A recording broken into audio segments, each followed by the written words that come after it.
Ešte predtým, než skočíme teda do témy, tak len vám chcem predstaviť tento koncept Red Hat Talkov. Je to v podstate taký lightový koncept, kde sa snažíme mať témy, s ktorými práve žijeme. Hej, snažíme sa to mať takým voľnejším štýlom, nie je to nejak jasne ucelené, že toto a toto musí zaznieť, lebo inak je to zlé. Je to viac technickejšie, také možno aj rozprávanie a snažíme sa ako keby práve osloviť takú technickejšiu komunitu týmito našimi vecami a snažiť sa naozaj tak prakticky ukazovať, že dobré, toto sú technológie, toto sa s nimi dá, toto sa s nimi jednoducho nedá, toto ma štve, toto sa mi páči, hej, tak nejako úprimne. No a takže tento náš koncept Red Hat Talkov býva tak raz za 4 až 8 týždňov. V každom prípade vás pozývam už na pokračovanie aj tohoto webinára, ktorý bude za 3 týždne, je na našej stránke Exclusive Networks v časti eventy. A rovnako vás pozývam aj na budúci týždeň na akciu, kde budem ja mať prezentáciu ohľadom Advanced Cluster Security. Je to akcia priamo na mieste, čiže v jednom hoteli, je to napísané potom v tej pozvánke. Určite príďte, bude to asi tak hodina a pol s nejakou ukážkou, ako sa dá mať bezpečné kontajnery a ako sa dá prevádzkovať bezpečné kontajnery. Takže na toto vás pozývam. No a tým pádom ja už by som asi dal rovno slovo Martinovi, ktorý by si mohol prebrať aj teda screen a rovno už nech sa nám predstaví a nejakým spôsobom môžeme začať túto našu dnešnú tému. Takže Martin, máš slovo. Vítajte teda na mojej prednáške. Ja sa vopred ospravedlňujem, pretože fakt nie som zvyknutý hovoriť alebo prednášať po slovensky, čiže určite to bude veľmi silnou angličtinou a v podstate budem sa snažiť, ale určite budem tam trošku hľadať slova, ktoré viem, ako sa hovoria po anglicky a neviem ich povedať po slovensky. Čiže veľmi v krátkosti, slajdy budú po anglicky, tie fakt nemali sme čas preložiť, ale to hádam nikomu nevadí. Veľmi v rýchlosti o mne. Momentálne už viac než 10 rokov pracujem v Red Hatte, teď posledného pol roka pracujem v IBM, kde nás presunuli ako celý... Pracujem od začiatku na nejakých javových middleware technológiách, pôvodne na Wi-Fi alebo JBoss Enterprise Application Platform servery a posledné 2 roky už plne pracujem na Quarkuse. Do Quarkusu som ale začal prispievať od verzie 0.12, myslím, ako prvý pull request. Ešte sa to ani nevolalo Quarkus vtedy. Čiže som ako Quarkus developer srdcom aj dušou a pravdepodobne ešte dlhšiu dobu budem. V Brne, kde momentálne sa nachádzam, vediem tiež Java User Group, čiže keď niekedy budete ako mať chuť proste, z Bratislavy je to napríklad 2 hoďky, tak môžete niekedy zájsť, prípadne keby niekto chcel tiež prezentovať, tak by sme to určite privítali. Tiež som committer do Microprofile pre tých, čo vedia, čo je táto špecifikácia. Keď neviete, tak budeme o tom rozprávať tiež aj v tomto talku. A v podstate tento rok, v januári, nám vyšla prvá kniha, ktorú som kedy napísal, ktorá sa volá Quarkus in Action. A momentálne v tých slajdoch nie je link, ale ja ho tam pridám, pretože momentálne si celú túto knihu môžete stiahnuť zadarmo ešte do príštieho januára. Čiže ak by niekto sa chcel naučiť trošku niečo viac o Quarkuse, LangChain for J, o čom je tento deep dive, tam z hodou okolností ešte nie je, pretože na to máme separátnu knihu, ktorá už je tiež zadarmo na Red Hat developerovi, ale viac menej všetko, čo potrebujete ako základ do Quarkusu, je v tej knihe pokryté. A keď ma chcete nájsť hoci kde online, tak všade som ako ex-Stefan. A jo, tu je trošku popisok o tej knihe, tak dokonca tu je na to link. To som aj zabudol, že som ho tu pridal, čiže ak by niekto chcel, tak proste stále je tá kniha v online verzii zadarmo. A Ak by ste sa teda chceli pozrieť trošku viacej na LangChain4j, tak stále odporúčame túto knihu od Antonia Gonzalesa, keď si dobre pamätám jeho priezvisko, ktorý v podstate spísal LangChain4j, ktorý bol ešte vo veľmi skorej verzii. Ako uvidíme proste počas tohoto samotného talku, celý AI landscape sa strašne rýchlo vyvíja a viac menej aj týždeň od týždňa si nemôže byť človek istý, že ten istý kód je ešte spustiteľný. Čiže táto kniha už je trošku viacej outdated a ja sa pokúsim ešte do budúcej sessiony pridať tu link na tú novú knihu, ktorú napísali ľudia z IBM, alebo pôvodní Red Hatiaci, ktorí sú teraz v IBM, ktorá sa sústredí na trošku novšiu verziu LangChain. Čiže my máme mať spolu niečo medzi 2,5 až 3 hodinami, čo je stále málo času na to všetko, čo chceme prejsť, pretože tých konceptov, ktoré sa v AI svete alebo v integrácii s modelmi dajú použiť, alebo ktoré ponúka knižnica LangChain4j a jej integrácia v Quarkuse, je toho proste príliš moc. A viac menej ja sa posnažím prejsť úplne všetko, ale ak nám nezostane čas, tak veľmi rád proste dovysvetľujem niečo aj bokom, prípadne by sme mohli niekedy v budúcnosti spraviť ako session len čisto na nejaký konkrétny topik. Všetko máte voľne prístupné a link na tie slajdy budete mať v nejakom tom ďakovnom e-maile. Čiže ja chcem len od začiatku povedať, že túto celú prezentáciu aj kód som prevzal od týchto troch úžasných developerov, čo sú jedni z hlavných Quarkusových developerov, pretože nemám úplne čas už písať slajdy, ale s týmto disclaimerom sa môžeme do toho úplne pustiť. Čiže AI-infusované aplikácie. Čo pre vás alebo pre bežných javových developerov je proste AI alebo umelá inteligencia. Viac menej málo kedy sa v našom prípade bavíme o tom, že chceme vyvíjať samostatne nové modely, pretože to je nehorázne náročné vo viacerých ohľadoch. Čiže viac menej sústredenie, ktoré by malo byť z našej strany, by malo byť na to, že chceme integrovať naše väčšinou enterpriseové aplikácie s nejakým už existujúcim modelom. A to je presne to, čo my voláme AI-infused aplikácie, pretože my chceme v podstate, alebo chceme sa sústrediť na túto červenú lajnu, kde už existujúca aplikácia alebo prípadne nová aplikácia interaguje s nejakým prípadnejšie alebo preferovanejšie, trošku viacej sofistikovaným modelom na druhej strane, ktorý väčšinou beží na nejakom trošku vypočetne náročnejšom systéme u nejakej firmy väčšinou. Čiže, čo sú proste pre nás Large Language Models alebo LLMs? Viac menej myslím si, že toto už dnes každý vie, ale pre istotu, aby sme boli na rovnaké vlne, tak to ešte zopakujem. V podstate sú to prediktívne modely, ktoré pracujú s textom, to je to language. Väčšinou sú teda trénované na veľmi veľkom množstve dát, ale v podstate, čo je dôležité si uvedomiť, že sú to fakt iba štatistické modely, ktoré sú schopné generovať ďalší token, čo je pre predstavu časť nejakého slova v nejakej postupnosti. Čiže nie je tam stále je to v podstate len štatistická nejaká dedukcia a preto by sme k tomu aj takto mali pristupovať. Pre vás, čo by ste sa chceli trošku viacej ponoriť do toho, ako tá samotná transformácia funguje, odporúčam tieto dve linky, ja veľmi v rýchlosti otvorím ten druhý, pretože ten ja mám strašne rád. Pre vás, čo nepoznáte túto stránku, to je nejaká práca z nejakej univerzity, ktorú som už zabudol ktorej, ale je to GPT-2 priamo integrovaný v JavaScripte v browseri, čiže tu vám beží v tomto okienku teraz priamo GPT-2 a kde som stratil myšku. A ja tu môžem v podstate si napísať proste nejaký text.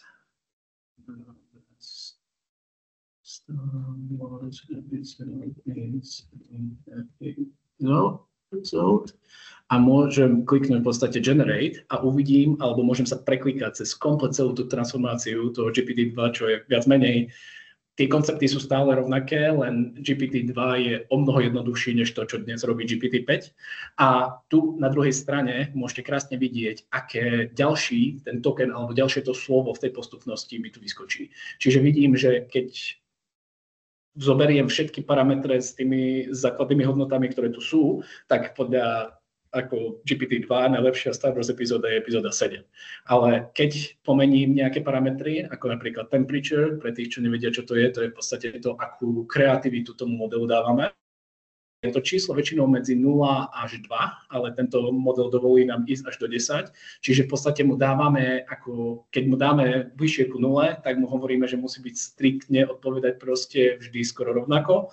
A keď mu to dáme na tých 10, tak mu dáme úplne možnosť byť kreatívny a vymýšľať si totálne hlúposti, čo z hodou okolností stále, vlastne už teraz pikol 8 pre istotu. Toto sampling, top K, top P, ako nechcem ísť úplne do detailov, ale viac menej tým top K mu hovorím, že zober iba prvých 5 najviac pravdepodobnostných odpovedí. Čiže keby som mu to dal na 1 a dám ten temperature na 1, tak ja vždy dostanem takú istú odpoveď, alebo skoro vždy dostanem takú istú odpoveď. To top P robí niečo podobné ako to top K, ale je to súčet pravdepodobností nad nejakú hodnotu. Odporúčam fakt sa cez toto preklikať, pretože toto vás pustí do každej tej jednej časti toho samotného výpočtu a plus to tu máte krásne celé rozpísané, keď vás to zaujíma. Čo sa teraz stalo? OK, poďme do slajčov ešte raz. A ako hovoril Rastio, v pohode, ja som aj s tým, aby ste sa odmutli, keď potrebujete a skočte mi do toho, keď budeme o niečom rozprávať, pretože máme tam toho fakt strašne veľa zbytočne čakať.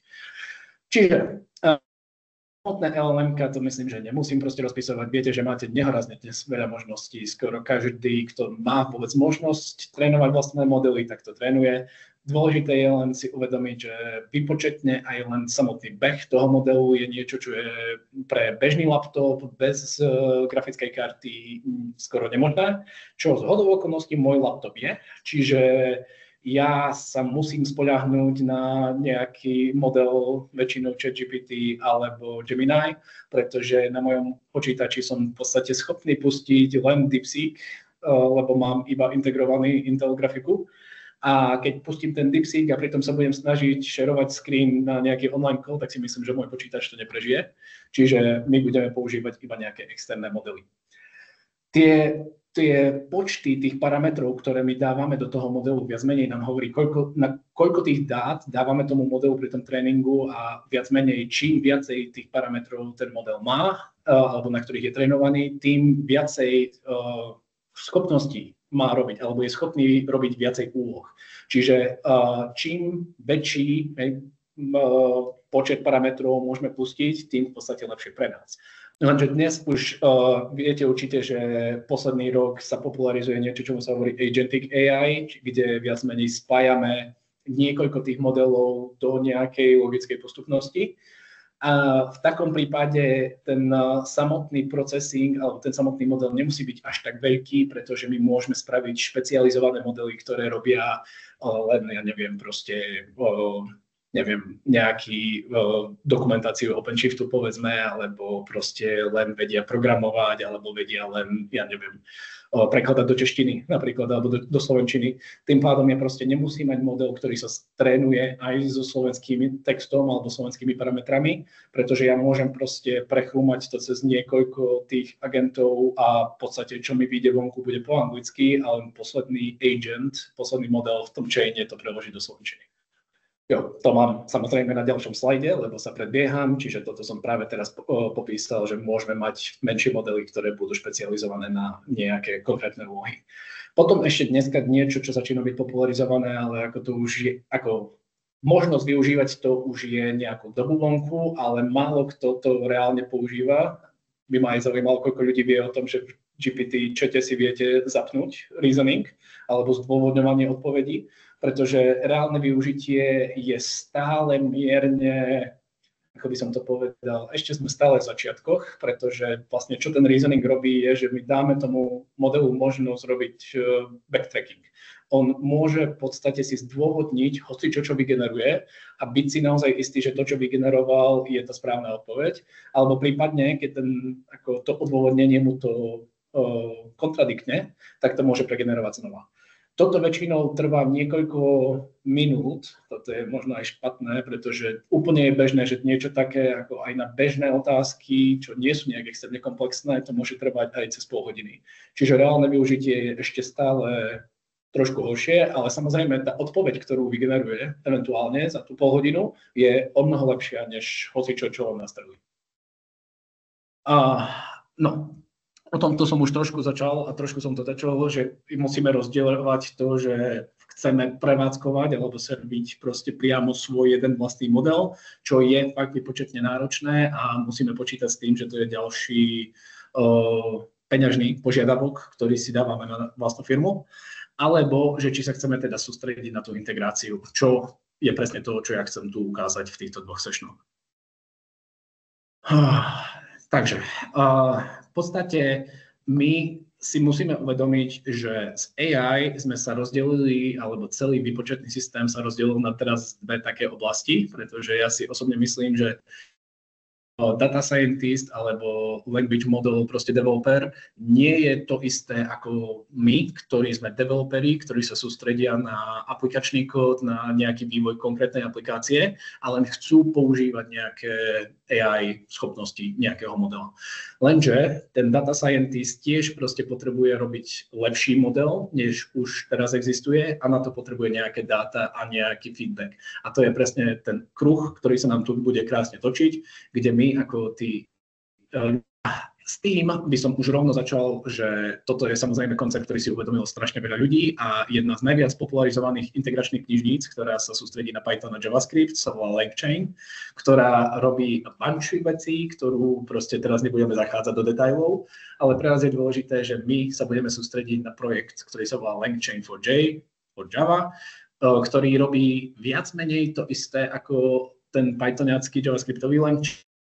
Ten kód nie je len preložený Python do Javy. LangChain for J vznikol úplne od nuly ako Java orientovaný framework a všetky koncepty a všetky APIčka, ktoré sú vystavené cez LangChain for J, sú aj takto presne ako situované, čiže toho sa nemusíte báť. A dokonca my sa už aj rozprávame o tom, že by sme ten LangChain for J premenovali na niečo iné, aby sme len zmazali ten link, ktorý naozaj neexistuje.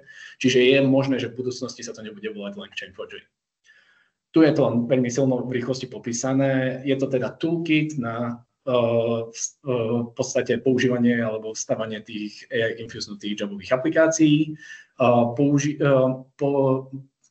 Ponúka vám strašné množstvo jednotlivých modelov. To SLM je Small Language Model, LLM je Large Language Model.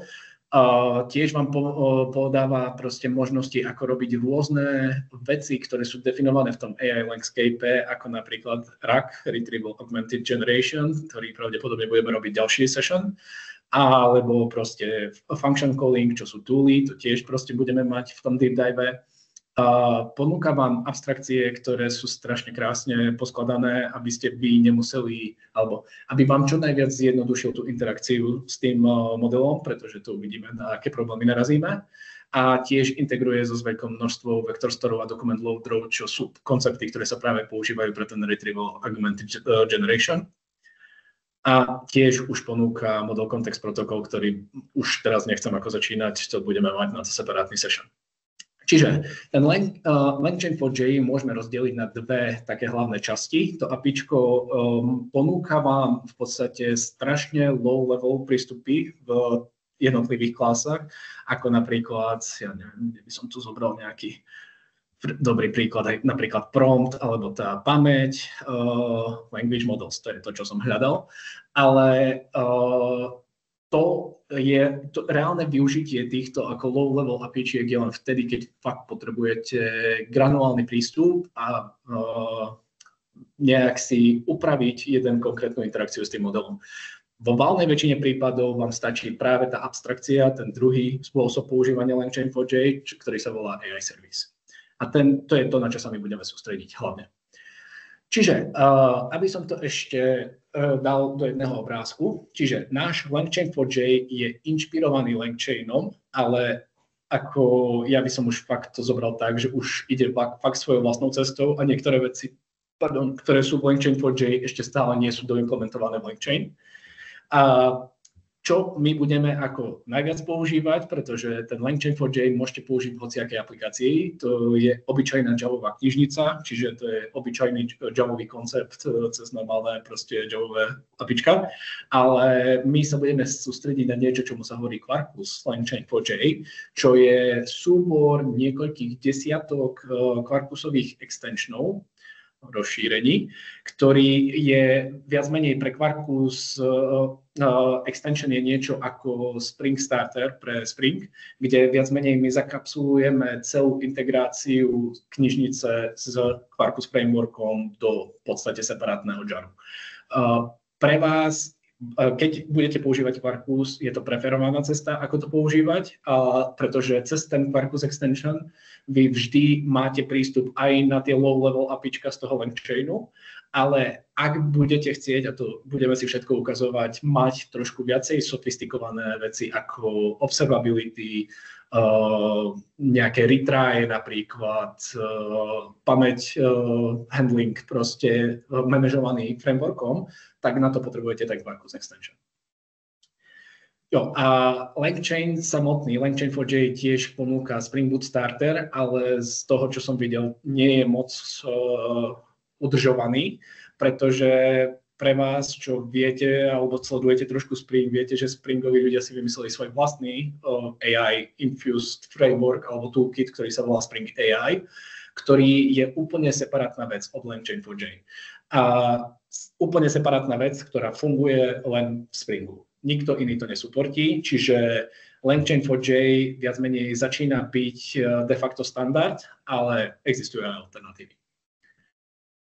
Dobre, čiže ten Quarkus LangChain4j, čo vám teda pridáva nad LangChain4j, už ako som povedal, deklaratívni klienti, ktorí sú trochu aj v samotnom LangChaine, ale v Quarkuse budú integrovaní cez inversion of control. Máme build time inicializácie. Pre tých, čo nevedia, Quarkus je javový framework, ktorý vám dovoľuje rozdeliť, ktorá časť kódu sa púšťa počas tzv. Build timeu, čo viac menej znamená podľa Maven package alebo Gradle build, a ktorá časť kódu sa pustí až počas runtime.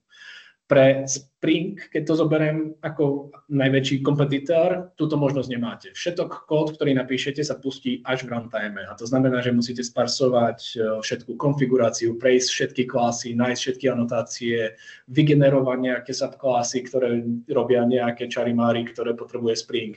Je tam proste nejaká postupnosť, ktorá musí byť za každým vykonaná, keď vy napíšete java-jar, Spring jar. Preto to aj tak trošku dlhšie trvá, kým sa Spring naštartuje, väčšinou pár sekúnd, pretože toto musíte vždy prejsť na novo. No a Quarkus si povedal, že väčšina týchto vecí, ako napríklad konfigurácia, ktorá vyslovene nemení nejaké runtime veci, ale proste definuje to, akú farbu bude mať napríklad terminál, najmä tomu, môže byť celý ten kód, ktorý túto konfiguračnú property sprocesuje, môže byť executnutý už počas toho build timeu. Tým pádom, čo my môžeme pustiť počas build timeu, pustíme počas build timeu, ale nahráme v podstate výsledky tých jednotlivých operácií do už toho packagenutého jaru. Teda vy, keď potom pustíte java-jar Quarkus jar, tak už všetok ten processing, alebo nie všetok ten processing, ale všetok processing, ktorý bol možný už pustiť, už je dávno pustený a len prečítam výsledok. Tým pádom Quarkus štartuje o mnoho rýchlejšie a tiež ten výsledný jar je o mnoho menší, pretože všetky tie klasy, keď si zoberiete napríklad JSON parsere alebo XML napríklad, ktoré vy reálne nepoužívate v aplikácii, ale máte Persistence XML napríklad pre Jakartu Persistence, tak ten XML parser musí v Springu zostať, alebo musí byť loadnutý v prvom rade a väčšinou tá aspoň definícia tej klasy bude v tom JVM počas celého behu vašej aplikácie. Kdežto v Quarkuse, keď sa použije iba počas build timeu, tak my ju môžeme hodiť do koša a žiaden XML parser v tom runtime nenájdete. Tiež nám to dovoľuje robiť trošku čary, napríklad meniť váš bytecode, proste optimalizovať nejaké veci, dogenerovať nejaké veci a podobne. Máme tam strašne veľa možností. Čiže väčšinou, aj to je jeden z dôvodov, prečo chcete používať Quarkus extensiony, pretože Quarkus extension v podstate dovoľuje tej knižnici, aby práve rozdelila, čo má byť vykonávané build time a čo má byť runtime. No, CDI integration, to už som tu popísal, tá observability, to si budeme všetko ukazovať, auditing napríklad, budúci session, ktorý je veľmi krásne zintegrovaný v Quarkuse a podľa mňa veľmi super výhoda, že všetko je mokovateľné, čiže máme aj separátny testovací framework, ktorý vám to dovolí testovať vaše samostatné prompty proti imaginárnym modelom. Alebo aj reálnym modelom, keď chcete. Čiže keď chcete používať samotný LangChain, tak dev.langchain4j, alebo keď chcete Quarkus, tak je to v IO Quarkiverse LangChain4j. Toto Quarkiverse viac menej znamená, ja to poviem, Quarkiverse je spojenie Quarkus Universe, čo je separátna GitHubová organizácia, ktorú sme vytvorili len z toho dôvodu, že samotné Quarkus repo, ako Quarkus repozitár, začalo byť nehorázne veľké a strašne dlho trvá, kým sa zbuildí. Čiže všetci, čo dneska chcú nový extension, nové to rozšírenie, tak dostanú separátny repozitár v tom Quarkiverse GitHub organizácii,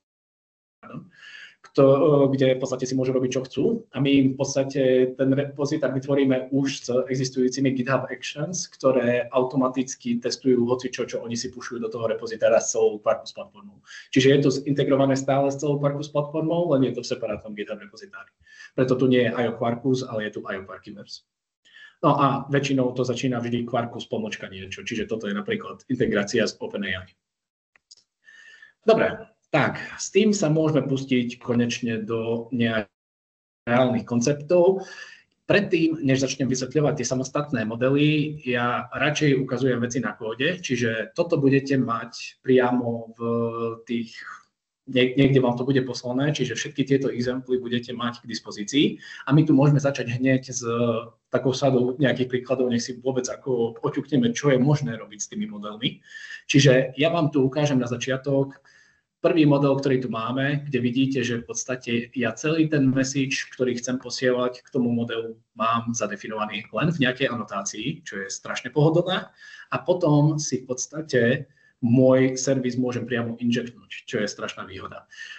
Viac menej to okolo tu nemusíme nejak extrémne riešiť, to je len proste, akým spôsobom ja môžem napísať Quarkus aplikáciu, ktorá je exekuovaná ako command line aplikácia. Keď to teda neviete, v Quarkuse máte možnosť veľmi jednoducho skompilovať váš kód do GraalVM native executable, ja to fakt toto neviem preložiť, ako programu, ktorý viac menej je síce ako spustiteľný iba na platforme, na ktorej ste to vytvorili, čiže v mojom prípade na Linuxe, ale GraalVM vám dá tú výhodu, že to štartuje nehorázne rýchlo a používa to strašne málo pamäte, plus performance nie je zahoditeľný, ale nie je tak dobrý, ako čo dostanete z JVM, ale presne na tieto command line aplikácie, kde viac menej to je fire and forget, proste hneď to zabijem, je to úžasný use case. Čiže ja už som si to tu momentálne skompiloval do toho native pred týmto sessionom, čiže ja tu mám priamo, dúfam, že je to dosť veľké pre každého, kebyže nie, tak kričte.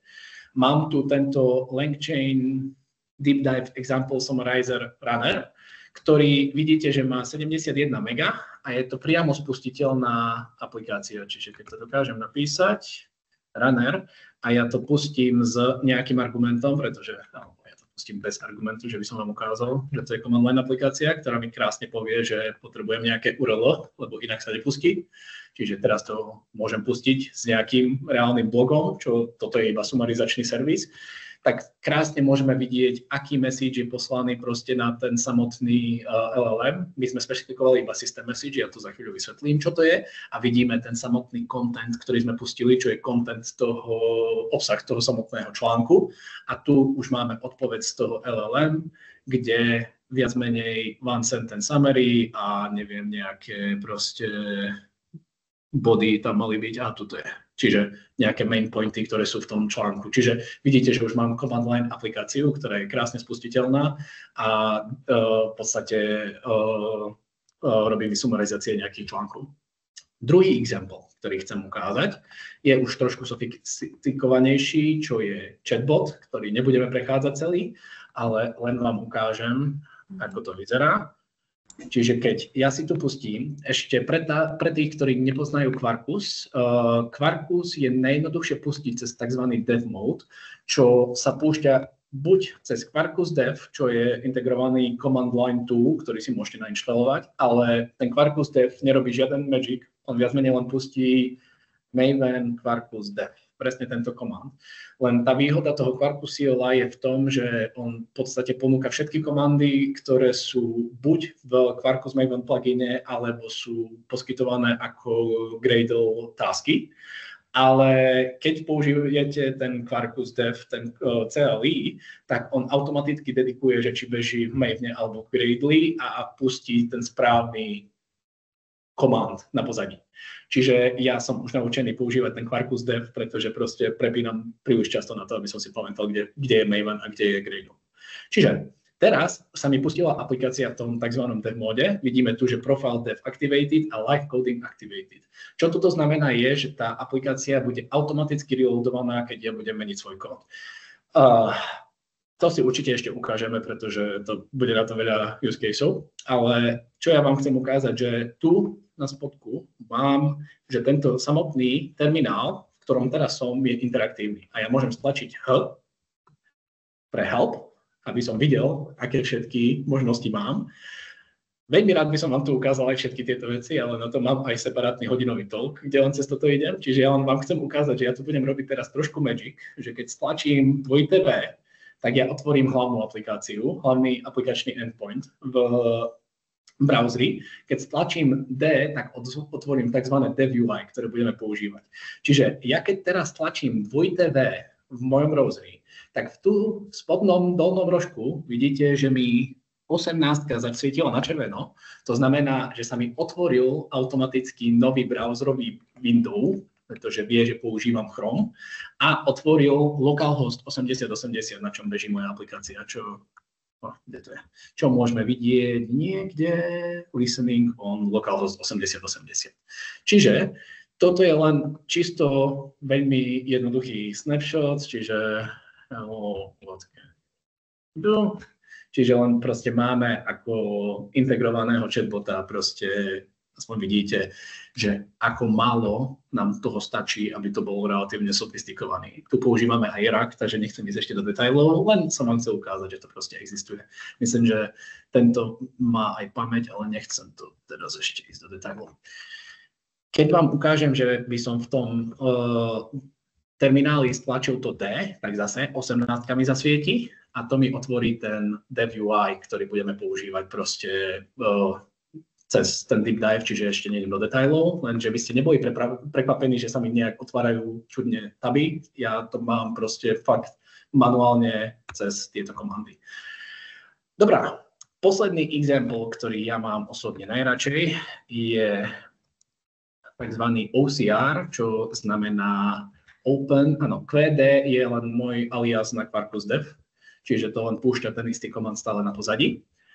A OCR je teda Open Character Recognition, čo je jedna z úžasných vecí, ktoré tu dokážeme robiť. Čiže proste máme prompt teraz, že zober proste nejaký obrázok a proste z neho vyextrahovať text. Veľmi jednoduché. Tu máme len veľmi jednoduchý restový endpoint na /OCR, ktorý zoberie nejaký súbor, ktorý ja mu pošlem a v podstate to pošlem na to LLM.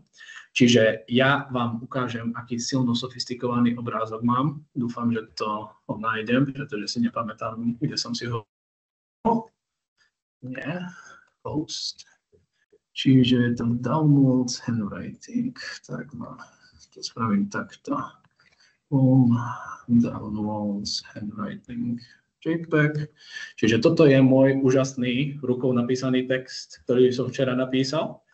A keď ho teda pošlem tomu LLM-ku, tak za chvíľu môžeme vidieť, že bol schopný prečítať, čo som tam ja napísal. Čo je celkom impresív, pretože v podstate hocičo, čo ja som musel spraviť, vidíte napísať 2 riadky nejakého promptu. Dobrá, takže S tým, keby sme mali teda nejaké exemply, sa môžeme ponoriť do tých jednotlivých modelov. Keď sú teda nejaké dotazy, fakt, pýtajte sa, ako ideme.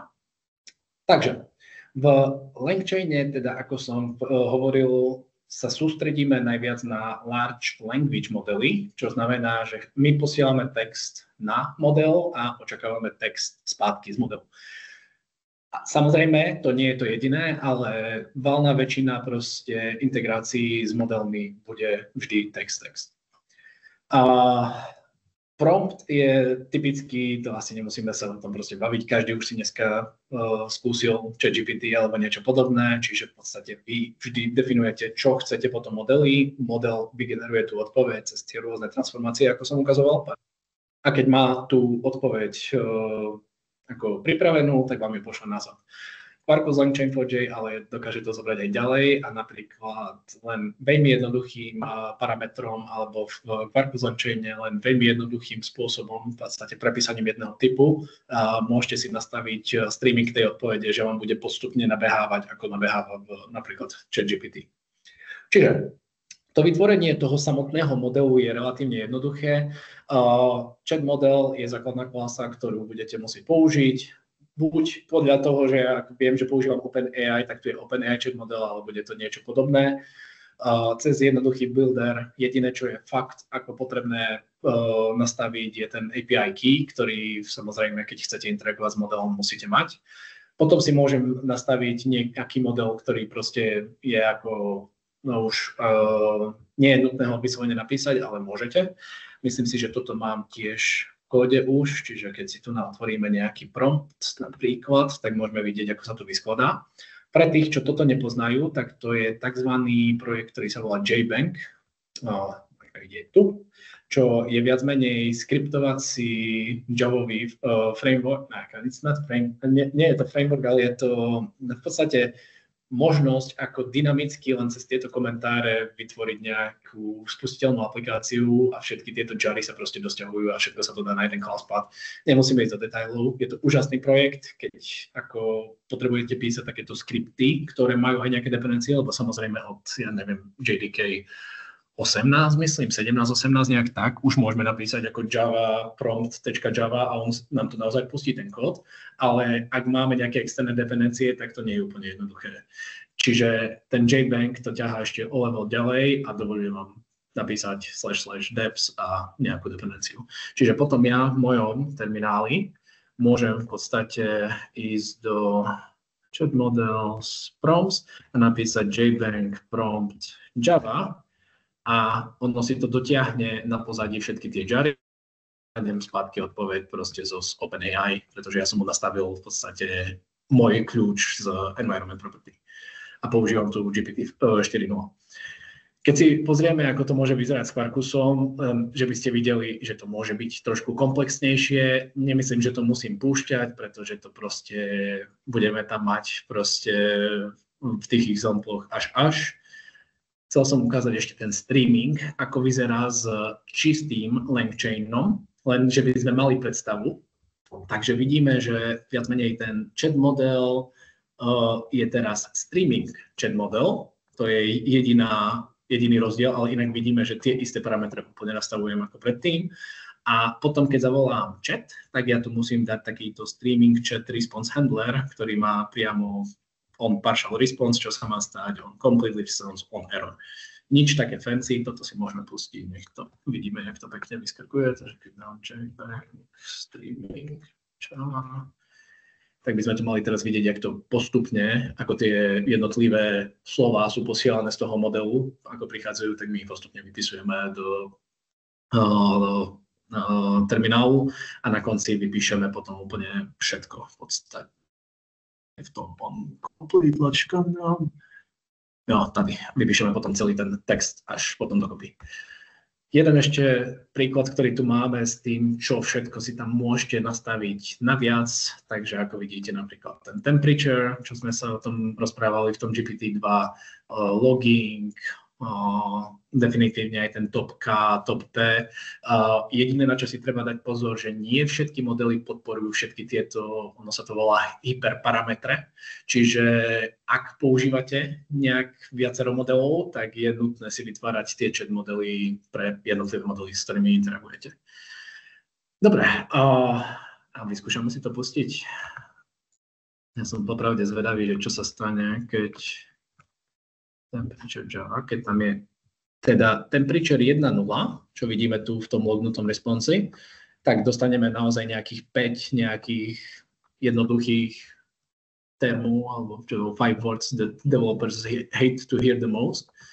A keď to skúsime dať teda na 1.6, tak by to malo byť trošku viacej farebnejšie a trošku viacej ako umeleckejšie, keď to mám takto povedať. Samozrejme, to tiež väčšinou trvalo trošku dlhšie, pretože ten model fakt generuje toho viac. Ja som zvedavý, že mi to vôbec prejde na tomto Wi-Fi. No, možno ani nie. Ale som zvedavý. Samozrejme, keďže ja posielam tie requesty na OpenAI v tomto prípade, tak môže sa nám stať počas tohto deep dive, že občas proste nám to nevyjde a v podstate nestihnem, pretože to proste ako nemám ako ovplyvniť.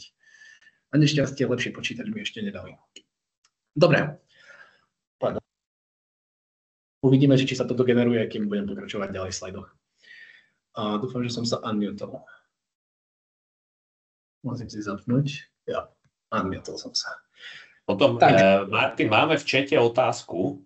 Dobre, ďakujem. Ja si to otvorím, ale to nemám otvorené. Dajú sa verzovať, respektíve načítavať prompty dynamicky v práci programovaním? No, to je dobrá otázka.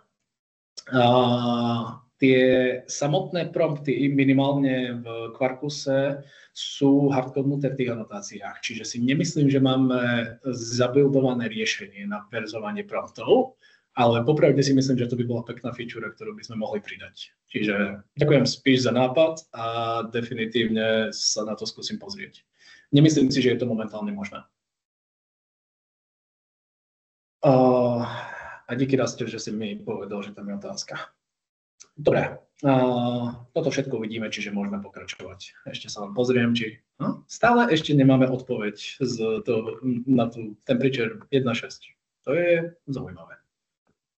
By vás zaujímalo, čo tam teraz momentálne robí ten model. Dobre, čiže pre nás my budeme pracovať s niekoľkými typmi správ, niekoľkými typmi messagemi. Väčšinou je to definované ako rola, buď user alebo asistent. User message je vždy ten prompt, ktorý my posielame na LLM a assistant message je v podstate odpoveď. Čo je od začiatku dobre si uvedomiť, že to LLM je z dizajnu, alebo z toho, akým spôsobom tá transformácia funguje, vždy stateless. Ako nemá vôbec žiadnu znalosť okrem toho, čo posielate ako ten user message. Čiže je dobre s tým počítať.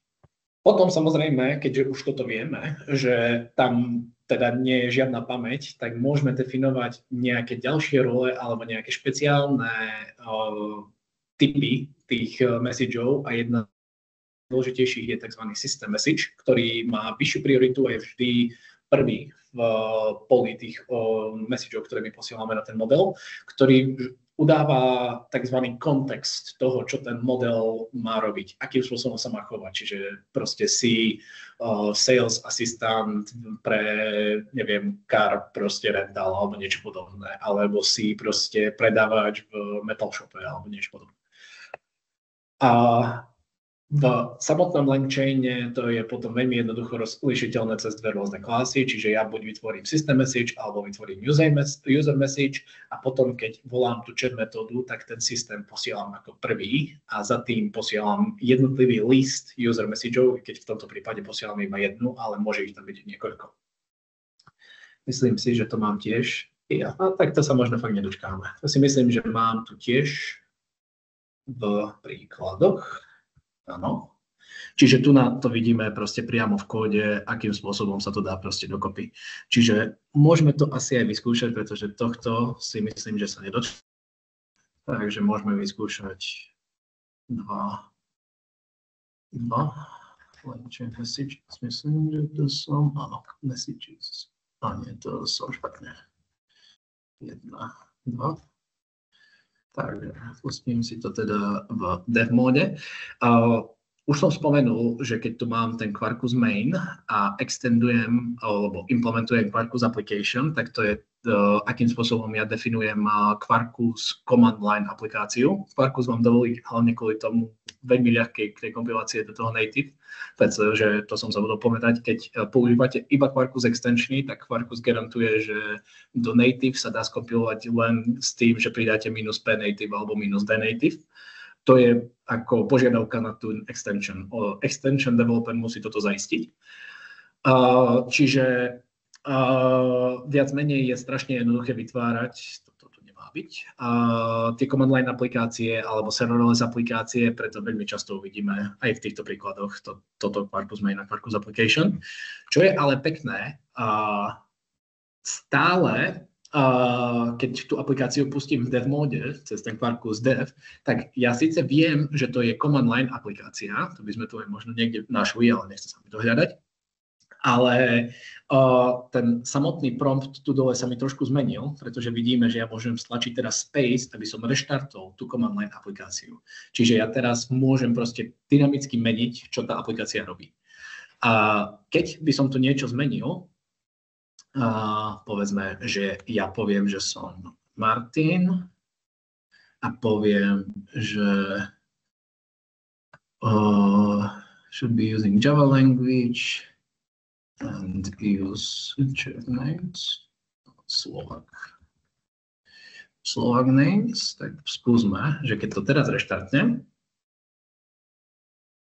tak by sme mali dostať ahoj svet.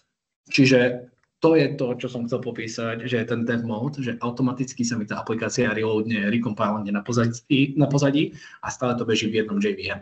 Keď by som mal tú aplikáciu napísanú ako web server, tak ten reštart je dokonca automaticky s každým HTTP requestom na môj server. Dobre, čiže tu máme teda ten rozdiel toho system message. Kebyže teraz len zmením ten system message na neviem, čo tu je, you are at Riviera Dev. Riviera Dev a všetko má byť in French. Dajme tomu, tak uvidíme, ako sa to zmení. Čiže ten message, user message, ktorý posielame, stále iba say hello world, ale proste ten kontext toho samotného LLM cez ten system message som zmenil, že teraz rozprávame po francúzsky. Je to v podstate len špeciálny message, ktorý sa proste vždy má vyššiu prioritu ako hocičo iné, čo tam sa posiela. Čiže keď tu ešte poviem niečo iné, že proste má to byť boring and long, tak dúfam, že to bude relatívne rýchle, pretože nechcem toľko času minúť čakaním na odpovede. Tak máme nejakú dlhšiu odpoveď. Idea je proste veľmi jednoduchá. System message je relatívne jednoduchý. Takže, pamäť. Ako som už povedal, všetky LLM sú stateless, čiže jediné, čo si pamätajú, alebo čo vedia, je v podstate to, čo im posielam v danom requeste. Čiže keď chceme niečo ako pamäť, musíme si ju manažovať na klientskej strane. Našťastie, LangChain4j a Quarkus LangChain4j nám na to dávajú apička, čiže nemusíme manuálne pasovať tie jednotlivé message. Samozrejme, keď chcete, máte prístup k tým jednotlivým malým building blokom a teda môžem ja si v podstate tú memory vytvoriť len v podstate ako list messageov a ako som hovoril, ja môžem do toho chatu poslať teraz ten system message a dve user message a ten model mi to v podstate stále dokáže proste prechrúmať. Môžeme si to tiež pustiť, ale neviem, či chcem ísť už do takých detailov. Presne ten kód, ktorý je v slajdoch, mám aj v tom samotnom kóde, čiže ja to teraz preskočím, pretože proste fakt nemáme toľko času. Idea je proste veľmi jednoduchá. Problém s týmto je, že to, čo my posielame na ten model, takzvaný kontext, má obmedzené množstvo tokenov alebo obmedzenú dĺžku. Pre každý model je to niečo iné, ale definitívne to nie je nekonečné. Keď Gemini, ten najlepší, má, myslím, že bilión tokenov alebo niečo také, akože je to strašne veľký kontext a dokáže to natiahnuť aj celé repozitáre, ale stále to nie je nekonečné. Čiže eventuálne my z tej pamäte musíme nejak začať mazať. A to sa robí proste niekoľkými spôsobmi. Ja to som už teraz v podstate popísal, toto tu chcem ukázať, čiže ja do toho memory, čo si ja vytváram, môžem dať max messages, čiže môžem omedziť to okno, koľko tých jednotlivých messageov si pamätám a toto už pustím, pretože to je krajšie, nechceme manuálne. Čiže ten môj chat memory tu má teraz to max messages 3 a ja mu posielam, že system message, že si AI assistant, hello, my name is Clement. Samozrejme, ten system message sa do toho nepočíta, pretože ten je separátne s vyššou prioritou. Čiže ja mu posielam dve message, hello, my name is Clement a what is my name. Potom zavolám raz answer, aby som dostal AI message. Je dôležité si uvedomiť, že ten response sa tiež musí pridať do toho kontextového window v ďalšom prompte, ktorý my posielame na ten model, pretože inak by nevedel ten model, čo sám vygeneroval, alebo čo sám odpovedal na tie prvé odpovede. A potom zase sa len opýtame, že kde bývame. Čiže keď mám kontext len 3 message, myslíte si, že si bude pamätať? Toto bola 1, 4, myslím. No, možno 5. Nie, 4. Dobre si pamätám. Čiže myslíte si, že keď mám kontext iba 3, čiže jeden user message, druhý user message, odpoveď a potom už posielam 4. message. Bude si pamätať, kde bývam, keď ja mu to hovorím v tejto správe, že bývam vo Valencii? OK. Som pripojený? No to vyzerá, že som stratil internet. Dúfam, že som pripojený. Počujeme ťa, takže minimálne na nás si pripojený. Tak potom neviem, čo sa mi nechce. No, už to proste funguje. Možno mi to proste na chvíľu vybavilo. Takže ďakujem za potvrdenie. Čiže, samozrejme, v tej druhej odpovedi mi povie, že nevie, kde bývam, pretože, ako som vám už povedal, user message 1, user message 2, potom tam pridám jeho response a toto už je 4. message. To znamená, že ja, keďže mám max messages 3, musím ten prvý message zmazať, kde je napísané, že som v tej Valencii. Čiže on už samozrejme nevie, kde som. A teraz otázka na vás. Koľko maximálne messageov potrebujem na to, aby si pamätal tu, že kde bývam? A to je chyták. Takže keď niekto mi tu povie, že 4, tak to bude málo, pretože to musí byť 5. Pretože síce my to manuálne nevidíme, ale to ja som teraz len manuálne reštartol, teraz si už to samozrejme pamätá, keď mu dám len 4, tak by to nemal si pamätať. Áno, nepamätá si. A prečo to je? Pretože v podstate 1, 2, 3, 4 a toto, čo ja mu tam dávam ako posledné, sa do toho počíta tiež. Čiže ja už v podstate tým posledným textom premažem tú štvrtú správu. Niečo, na čo som už ja sám narazil a je dobre si to držať v pamäti. Ako nie chat memory, ale svojej pamäti. Pretože môže tu byť nepekné problémy. Dobre. Čiže aspoň vidíme, ako jednoducho je tá pamäť manažovaná s LangChainom proste priamo v základnej knižnici. No, posledná vec, ktorú tu ako musíme sa dotknúť, sú tie samostatné tokeny. Dúfam, že nemusím ísť úplne do detailov. Viete, že keď interagujete s modelom, tak všetky ceny tých jednotlivých modelov sú vždy za per, neviem, nejaký počet tokenov. Čiže v podstate to, aký veľký prompt a aká veľká responsa počíta, sa všetko delí na tie jednotlivé tokeny a celé jednotlivé tokeny platíte. A čo je pekné v LangChain4j je, že vám priamo dáva tzv. Auditing priamo do toho frameworku. Čiže keď si to zase otvoríme v tom čo tu máme, tak vidíte, že v podstate ja si môžem proste priamo ten token usage vyťahnuť a zase si myslím, že nemusíme ísť do detailov, pretože proste to je príliš jednoduché, aby sa proste tu musel som dopúšťať. Čiže v podstate my si tu len ako vypočítame estimovanú cenu proste manuálne. Dobre, teď by som sa posunul na to konečne ten vyšší level, čo je ten AI services. Doteraz sme sa bavili fakt o tých low level building blokoch. Teďka ideme už na to, čo je trošku krajšia abstrakcia nad tým.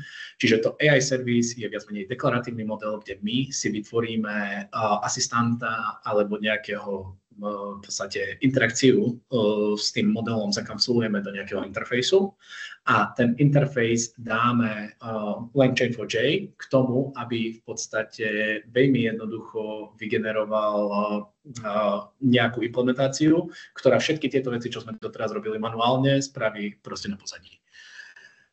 Čiže keď si pozrieme, ako niečo také vyzerá, vo veľmi jednoduchosti ja si vytvorím teda interface assistant, kde ja dávam nejakú metódu, neimplementujem to manuálne, i keď ma to zoberie na implementáciu, ktorá pravdepodobne neexistuje, však áno.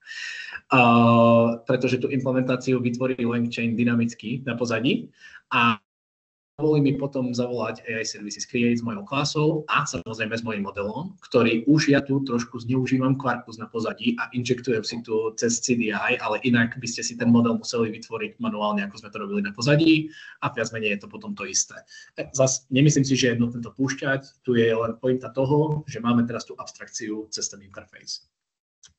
Čo ale nám to dovolí robiť ďalej, je napríklad zjednodušené, aspoň v mojom názore, pretože ja som enterprise developer, ja si myslím, že proste používanie anotácií je jednoduchšie.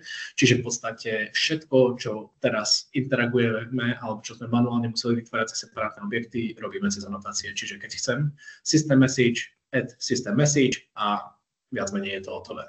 Keď chcem niečo viacej komplexnejšie, ako musím ísť trošku rýchlejšie, ako napríklad kombinovať rôzne system message a user message, dávať nejaké hodnoty napríklad, na všetko mám anotácie.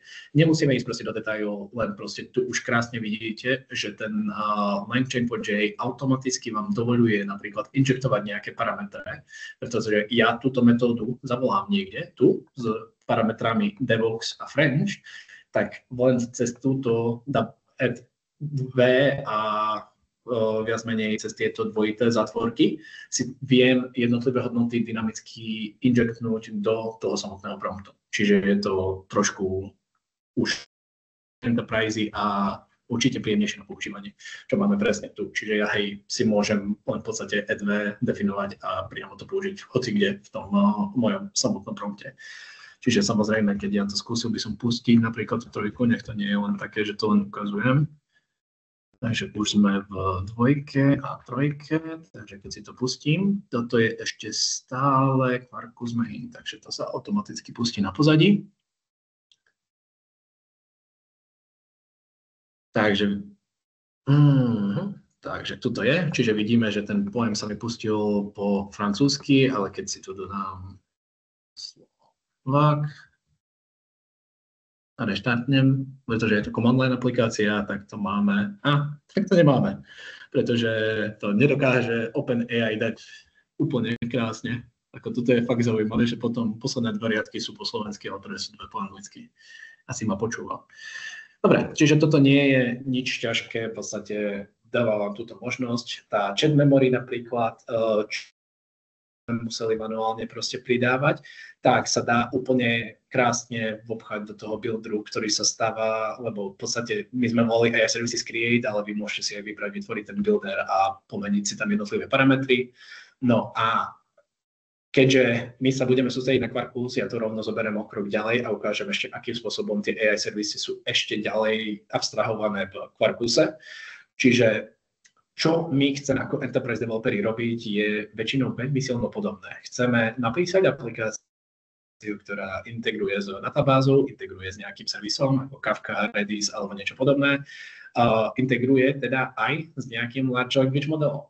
No a čo sú tieto jednotlivé vecičky malé, sú integračné pointy, ktoré veľmi typicky požadujú majú nejaké požiadavky, ako je napríklad observability, metriky, tracing, auditing, fault tolerance, ale je toho ešte viac, proste pre jednoduchosť. Proste všetky tieto veci musia byť stále implementované aj pre tie jednotlivé modely. No a tu do toho vchádza Quarkus. Quarkus zoberie to, čo je Langchain4j schopný spraviť veľmi ako relatívne ešte low level s baseovaným Java SE a expozne to cez CDI, aby sa v podstate ten model mohol injectnúť, čo už sme videli. Automaticky manažuje memory napríklad na scope toho CDI. Dovoľuje nám napríklad len čisto cez veľmi pekné anotácie definovať tie jednotlivé funkcie, ktoré môže proste invoknúť LLM. A observability tam máme out of the box.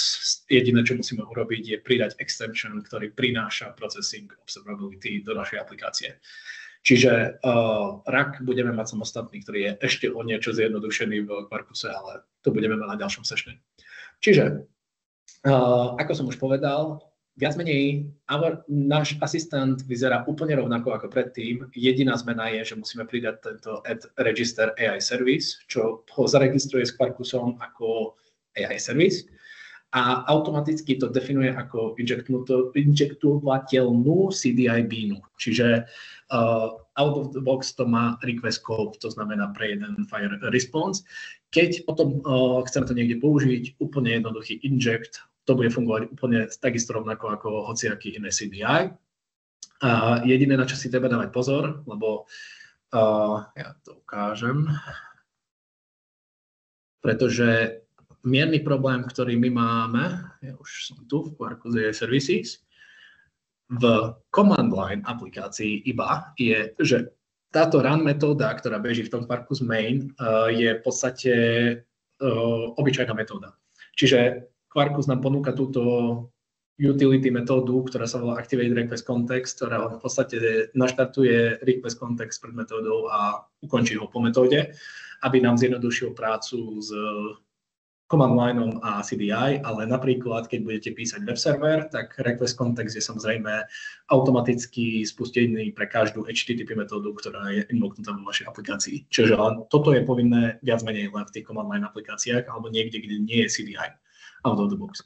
Čiže tu, keď sa opýtam, alebo teda poviem, že moje meno je Klement a potom sa hneď opýtam, čo je moje meno, tak si samozrejme bude pamätať, pretože je to všetko nad jednou beanou v jednom requeste.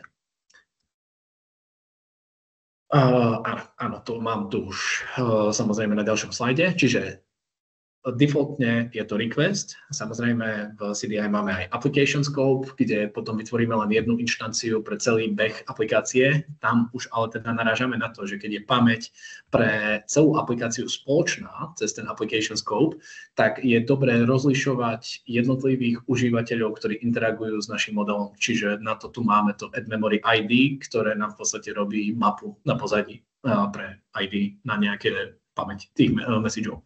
No a jeden, ktorý je ešte veľmi často používaný, je session, ktorý sa používa v spojení so WebSocketmi, ktorý nám automaticky manažuje pamäť per jeden WebSocket connection. Čiže to je presne nejaká implementácia nejakého chat modelu alebo nejakého chatu s našimi userami. Toto tu máme tiež krásne naimplementované, viac menej úplne ten stejný example.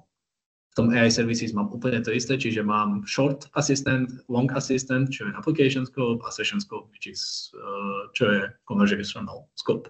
Potom ja mám jeden HTTP endpoint teraz, ktorý buď volá môj short alebo môj long model a potom mám jeden WebSocket endpoint, ktorý bude naozaj potom robiť pamäť cez WebSockety, čiže ja keď si to pustím, to je 3.2.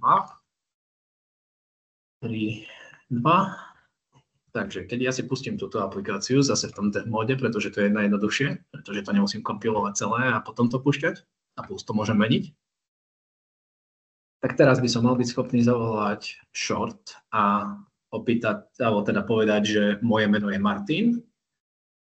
Výborne, vie, že som Martin, ale keď teraz sa opýtam what is my name, tak by si to nemal pamätať, pretože to je nový request. Keď skúsim to isté, ale dám to na ten application scope, tak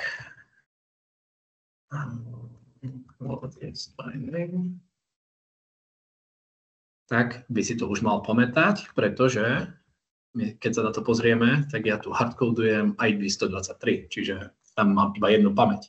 No a teď vám stlačím tu D, aby som otvoril ten... Cože? Chyba? OK. Aspoň vám môžem ukázať, že keď spravíte nejaké chyby, ako robím ja, pretože proste tískam toho príliš veľa, ten dev mode je schopný to prežiť a automaticky vám len vypíše chybu, ale to JVM stále žije. Čiže aj kompilačné chyby to dokáže prežiť. Dobre, čiže v tom dev UI tu máme v podstate takéto kartičky pre každý extension, ktorý my máme v tej danej aplikácii a ja viem, že by som tu mal nájsť WebSocket Next, čo mi vylistuje všetky WebSockety, ktoré ja expozujem z mojej aplikácie a môžem sa na nich priamo pripojiť. Connect. Keď si tu naťuknem message, môžem povedať my name is Martin a what is my name? Tak si pamätá, že som Martin a ja keď zoberiem to isté len do nového tabu a connectnem sa znova, a teraz, ktorý je pozdejší, tento, a poviem mu, ja neviem, my name is Thor, what is my name, tak si pamätá, že som Thor. A keď sa zase tu opýtam, what is my name, tak by mal povedať, že som Martin, pretože... neviem, čo sa stalo teraz.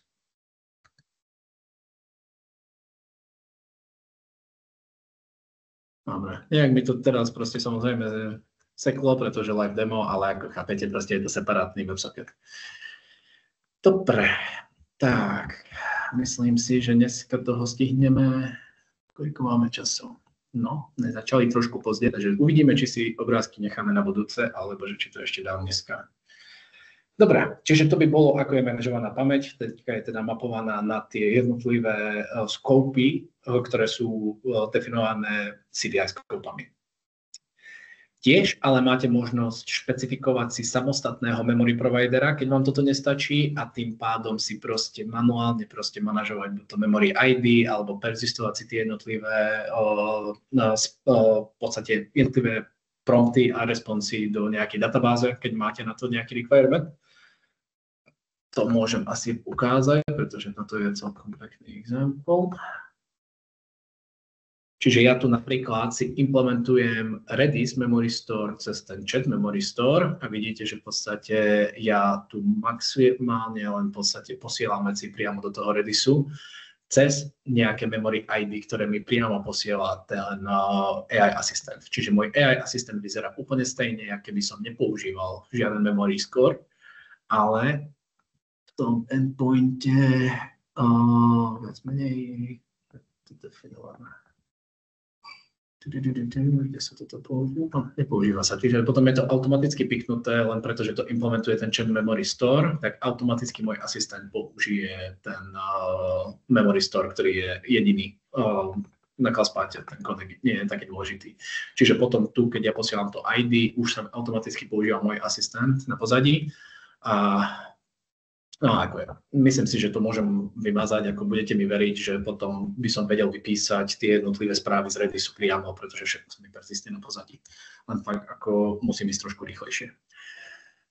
Dobre, trošku sa ešte prizastavíme na tom, čo vám Quarkus dáva naviac v rámci tých jednotlivých promptov alebo v templatingu tých jednotlivých promptov, pretože v Quarkuse toto už nie je len obyčajný find and replace, čo je v DevChaine, ale tu máte automaticky zaintegrovaný framework, ktorý sa volá Qt, čo je Quarkus Templating Engine, ktorý má strašne veľa možností, ktoré môžete robiť. To je jeho ako pôvodný intent bol pre templatovanie normálneho HTML, čiže má to veľmi veľa schopností a je to celé sprocesované build time, čiže ak spravíte nejaké kompilačné chyby vo vašom template, tak to nájdete ešte počas toho Maven package, nie až pri tom, keď pustíte tú aplikáciu.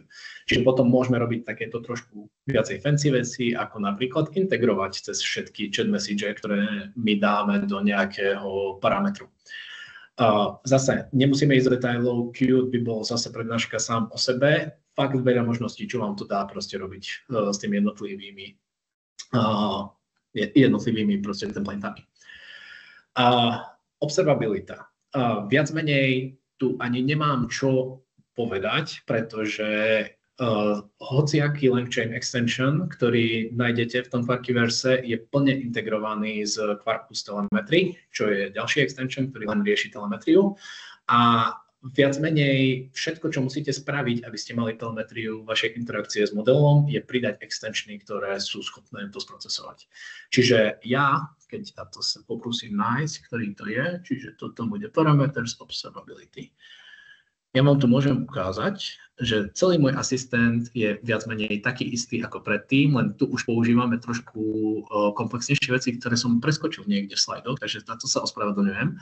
Zatiaľ sme používali samostatný string, lenže LangChain4j out of the box vám dovoľuje používať aj poja, ktoré sú proste normálne pojo, ako majú defaultný konštruktor Asset3Get3. Čiže hocičo ako record napríklad môžem nahradiť tým string a automaticky to LangChain sparsuje na pozadí. Môžeme si to aj ukázať.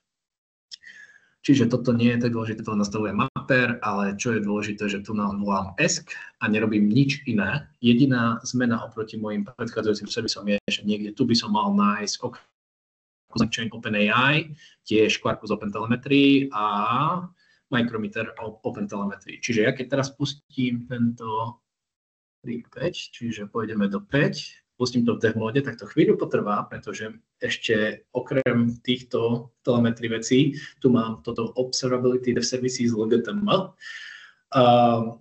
Veľmi v rýchlosti dev services sú koncept v tom dev móde, iba v dev móde a v test móde, kde Quarkus, keď vidí, že chcete používať nejakú technológiu, ako napríklad databázu, Kafku, Redis, RabbitMQ, Kubernetes napríklad, alebo Grafana Stack, tak automaticky, keď vy nenakonfigurujete nejaký connection, normálne v konfigurácii napríklad na tú databázu, ale máte extension, ktorý sa chce pripájať na databázu, tak v dev mode a v test mode Quarkus automaticky pustí cez test containers knižnicu container, napríklad Postgres, a injektne do vašej aplikácie konfiguráciu, ktorá priamo napojí vašu aplikáciu na ten kontajner. Čiže teraz to chvíľu trvá dlhšie, ale už sa pustila moja aplikácia a ja keď teraz tlačím C v tomto termináli, tak uvidím, že mi pustil jeden kontajner, tento Romantic Cerf, ktorý mi tu injektol Grafana endpoint a hotel URL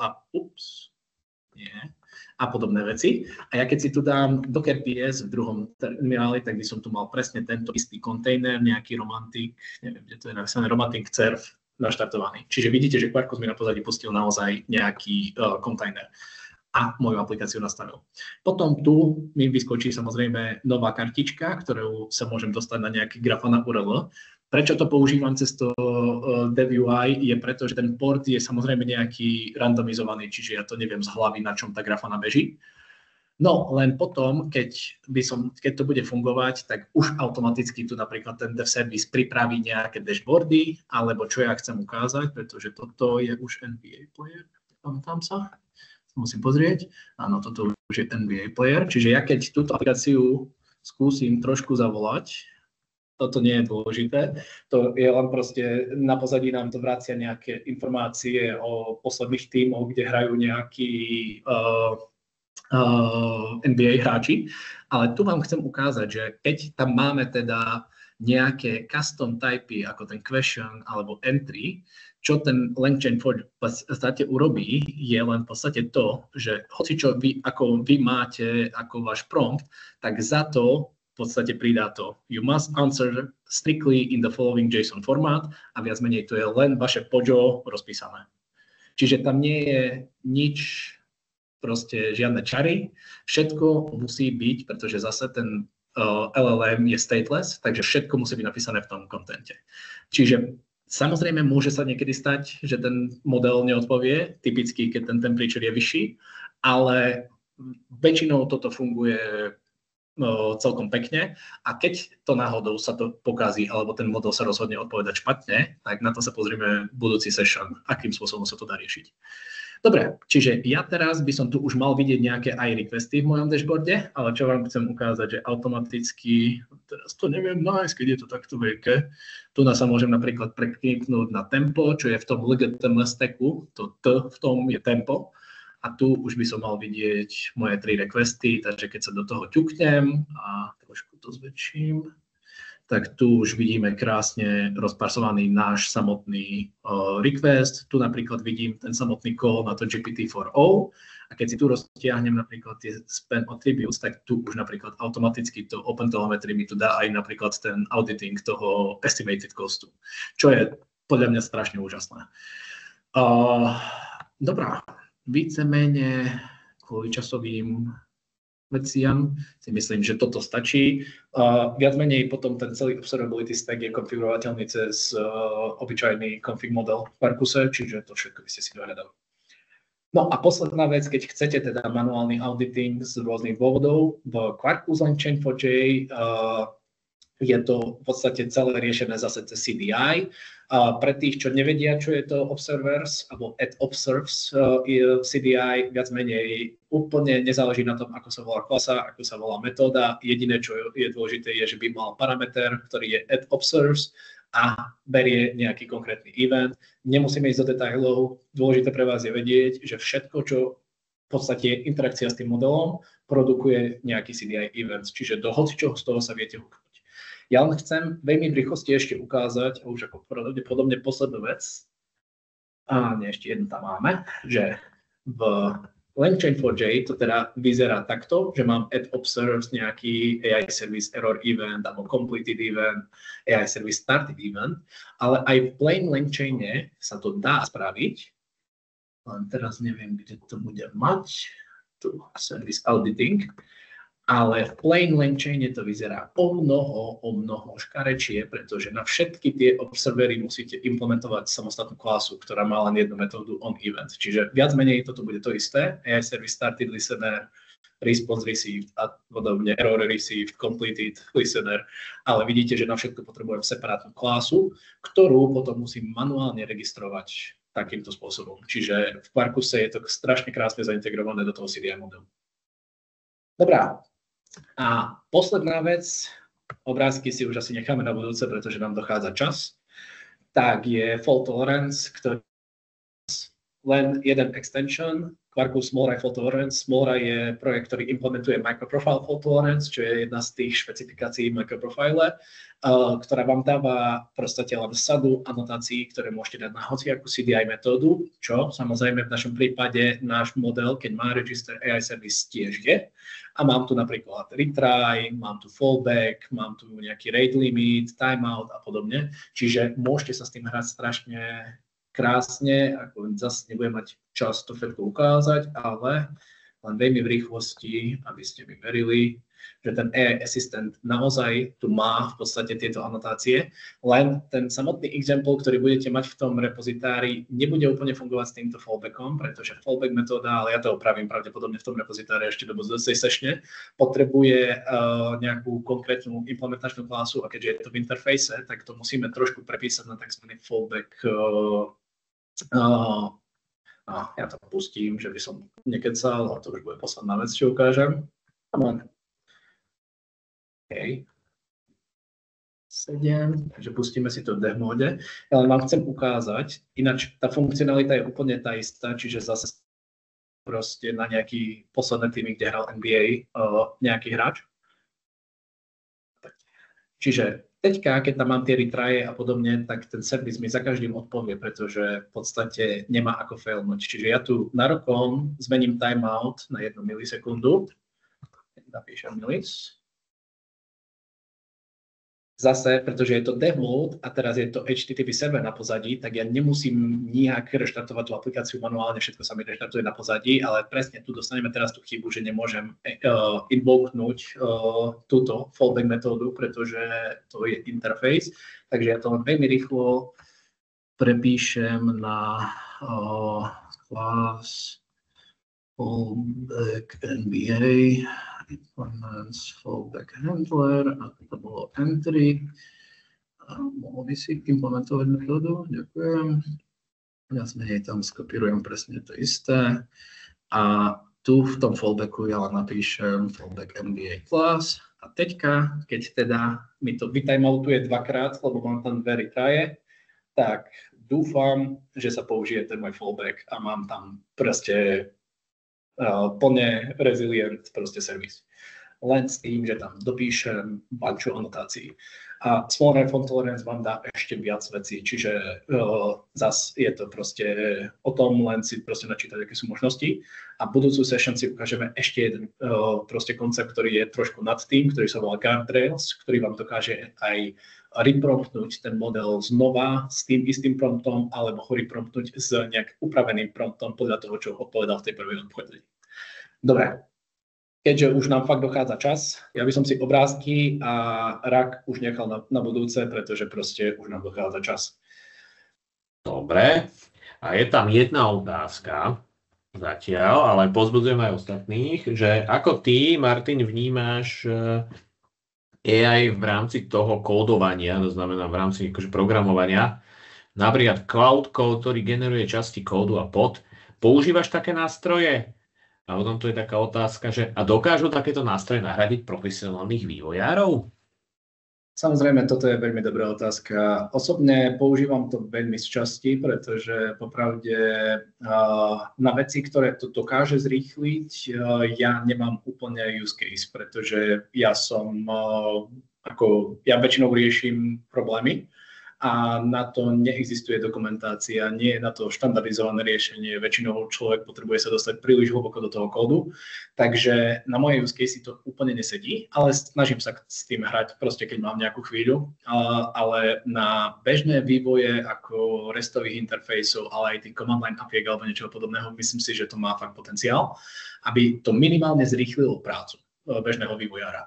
Ale aby som naviazal na tú druhú otázku, ja osobne si myslím, že aspoň v tom stave, ako je to dneska, to nie je tak ďaleko, aby som ja bol odvážny dostatočne na to, aby som hociaký kód, ktorý mi napríklad aj kód vygeneruje, čo je osobne si myslím najlepší, ten, ktorý som mal šancu vyskúšať, aby som ho v podstate pušol do nejakého repozitára bez toho, aby som si to skontroloval. A osobne si myslím, že má to potenciál nahradiť aspoň nejakých developerov, ale seniorných developerov si myslím, že nie. Popravde už som aj videl normálne ako job vypísaný na to, že bol človek ako hľadali človeka, developera, ktorý bude opravovať kód, ktorý bol vygenerovaný nejakým AI modelom. Čiže osobne si myslím, že nikdy to nenastane. Čoho sa osobne bojím je, že firmy v rámci toho, že budú chcieť ušetriť, budú mieriť na to, aby sa nenajímali juniorní programátori, pretože to je presne ten typ kódu, ktorý mi dokáže vygenerovať kód. A zase týmto ja nesúhlasím z toho dôvodu, že keď ja nenajmem nikdy junior developera, tak ja potom stratím eventuálne aj tých seniorov, pretože ich nikdy nebudem môcť ako natrénovať, aby z nich raz boli seniori. Budeme mať pokračovanie tejto session. Je to, myslím, 1. decembrový týždeň v stredu o 2:00. Opäť sa treba prihlásiť cez našu stránku a môžete to preposlať samozrejme aj vašim kolegom. A ja verím, že ešte predtým, než to pokračovanie bude, video z tejto prezentácie budeme mať k dispozícii a tým pádom si to vedia aj noví ľudia pozrieť ešte predtým a môžu byť pripravení a klásť potom aj ďalšie otázky tam. Predtým, než sa rozídeme, ukázať, čo budeme robiť na budúce, pretože to bude trošku komplexnejšie. Čiže buď, keď budete chcieť obrázky, alebo neobrázky, ale to bude veľmi rýchle. Potom sa posunieme na ten Retrieval Augmented Generation, čo si myslím, že je veľmi užitočný koncept pre väčšinu práve enterprise aplikácií.